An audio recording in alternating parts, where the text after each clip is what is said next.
Hi friends, அஸ்ஸலாமு அலைக்கும். நம்ம சென்னை தீவுத்திடலில் நடக்கிற எக்ஸிபிஷன் பற்றி தான் இந்த வீடியோவில் பார்க்க போகிறோம். வாங்க வீடியோக்குள்ளே போகலாம். என்ட்ரன்ஸே ரொம்ப சூப்பராக பண்ணியிருந்தாங்க. என்ட்ரன்ஸ் டிக்கெட் 80 ருபீஸ்க்கு பர் ஹெட்டுக்கு சார்ஜ் பண்ணுறாங்க.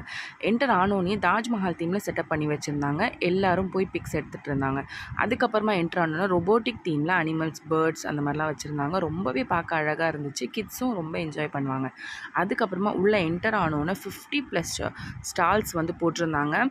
ஃபுட் ஸ்டால்ஸ், அதுக்கப்புறமா ஆக்சசரிஸ், அதுக்கப்புறமா கிட்ஸுக்கு கேம்ஸு அந்த மாதிரிலாம் சூப்பராக போட்டிருந்தாங்க. இங்கே வந்து கேமல் ரைடும் இருக்குது. 80 ருபீஸ் ஒரு ஆளுக்கு சார்ஜ் பண்ணுறாங்க. கிட்ஸுக்கும் தனியாக 80 ருபீஸ் கொடுத்தா தான் அதில் ஏற்றுவாங்க. ஸோ பிக்கிள்ஸ் ஷாப்ஸ் அது மாதிரி நிறைய ஏகப்பட்ட ஷாப்ஸ் இருந்துச்சு. ஸோ இப்போ செப்டம்பர் 5 தான் இந்த எக்ஸிபிஷன் நடக்குது. ஸோ இதோட அட்ரஸ் வந்து நான் டிஸ்கிரிப்ஷனில் போடுறேன். இன்னும் 40 டேஸ் தான் இது நடக்கும். அதுக்கப்புறமா எக்ஸிபிஷன் லாஸ்ட்டாக கேம்ஸ் ஒரு 2-3 ஏறிட்டு நாங்களும் வீட்டுக்கு கிளம்பிட்டோம். ஸோ இந்த மாதிரி நிறைய வீடியோஸ்க்கு மீரா நைஷா வ்ளாக்ஸை ஃபாலோ பண்ணிக்கோங்க. தேங்க்ஸ் ஃபார் வாட்சிங்.